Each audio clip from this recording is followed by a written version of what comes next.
kicks, elbows, knees.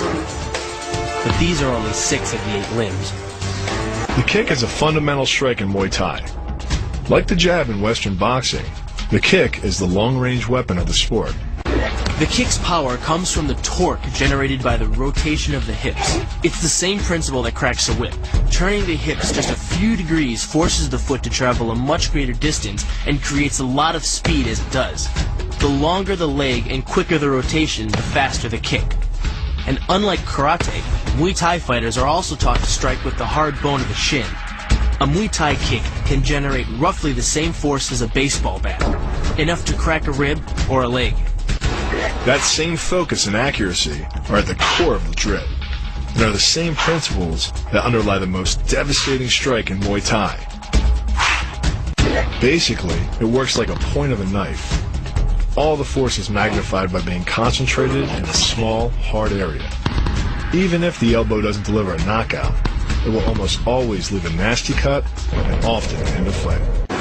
With the long-range power angle kick and the fight-stopping elbow strike, we've made a good start at building our Muay Thai arsenal. But there's still a lot to learn. But the school could teach us another move to add to our arsenal. One that works seamlessly with weapons or without. The knee strike. Getting in close neutralizes the opponent's weapon advantage. Then, in the clinch, we bring the power of the knee to bear. Unlike the kick, which relies on rotation to create power, the knee gets its power from leverage. Pulling our opponent down as we drive the knee up can deliver up to 2.5 tons of force, enough to lift a car. It's not the arms, but the legs that drive our fists. Like a piston, the explosive power of the legs is capable of generating hundreds of pounds of force, all to a very vulnerable area, the soft underside of the opponent's jaw. Like the Hanuman move, the flying knee relies on the explosive power of the legs. But rather than spread the power of our blow over 2 fists, it concentrates it into the spear point of the knee and combines it with the force of gravity. It's the equivalent of hitting our opponent in the chest. The first elbow strike can accelerate to a speed of 25 miles per hour in less than a quarter of a second. Less than a third of a second later, the initial strike is followed by another, equally devastating shot. By employing the bony tip of the elbow, these strikes deliver a double dose of injury-producing energy and can result in a broken nose, facial fractures, or a wicked cut. The rotation of the torso is the basis for the strike's power. Because the torso has an effective mass far greater than the arms, its rotation can impart up to 400% more force to your target. And the last-minute rotation of the wrist can magnify that force even more. The kick's power comes from the snap of the knee. The snap is created when the quadricep, the largest muscle in the body, contracts and pulls the tendon connecting to the foot over the knee. Using the knee as a pulley, the strength of the quad is enough to accelerate your foot to speeds close to 30 miles per hour. The power of this move comes from the spin.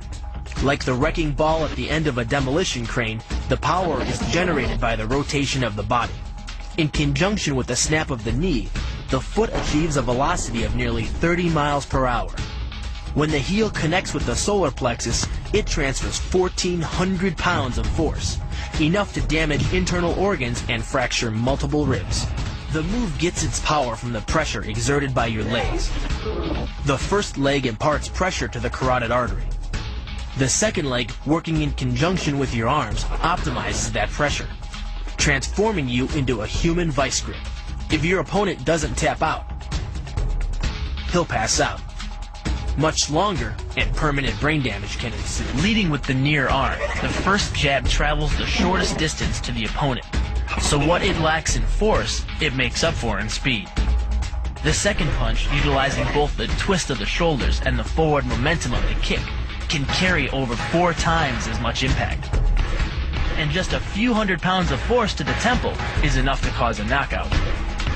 This roundhouse kick is designed for maximum impact. With the powerful muscles of the thigh yanking the tendon over the knee, the foot accelerates from 0 to 21 miles per hour in just 1/3 of a second. Combine that with the reinforced shoe, and this kick can drive the nose bone back up into the brain. The secret to the move is wrist control. By rotating your opponent's wrist to the maximum extent of its range of motion, the bones of the wrist lock against the bones of the forearm and make it impossible to bring the strong muscles of the upper arm to bear. Then, you can pull your opponent off balance and into a potent knee strike. The combined force of the knee strike and your opponent's forward momentum can be as much as 2,000 pounds, enough to dent sheet metal. Bending the elbow across the fulcrum of your hips, you're subjecting the weak joint to the leverage of two strong forces: the pull of your thighs on his shoulder and your hands on his wrists. As little as 1,000 pounds of force can be enough to destroy the elbow. The leverage of the armbar can supply much more than that. The power of the takedown is derived from the simple mechanical advantage you hold over your opponent. By wrapping up his striking leg at the upper thigh, you've placed your opponent in what's called conditional stability. If he remains stationary, he could technically maintain his balance indefinitely.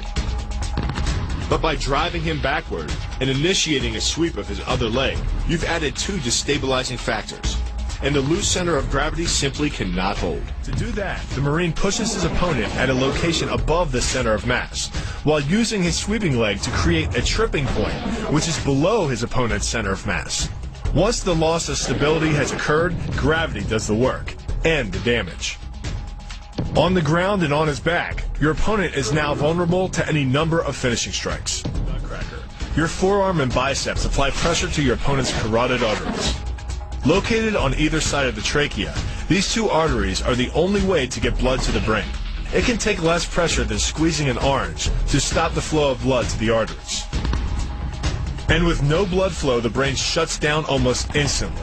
Fight over. The higher you can lift your opponent in this move, the faster he'll hit the ground. It's not just your force working against him. His acceleration due to gravity can mean his head hits the ground with a 3,500-pound impact. On a hard surface like concrete, this is more than enough to cause a serious brain injury. Leaning back slightly and driving the knee up utilizes the full power of the thigh, and the foot accelerates up to 16 miles an hour in just 1/4 of a second. That's twice the acceleration speed of a Porsche.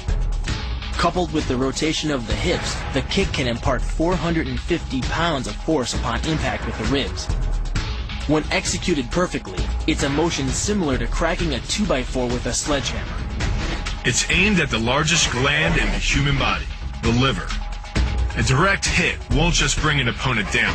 It can rupture the gland, causing severe internal bleeding. But the liver is well protected by the rib cage, so the kick must be accurate to within half an inch.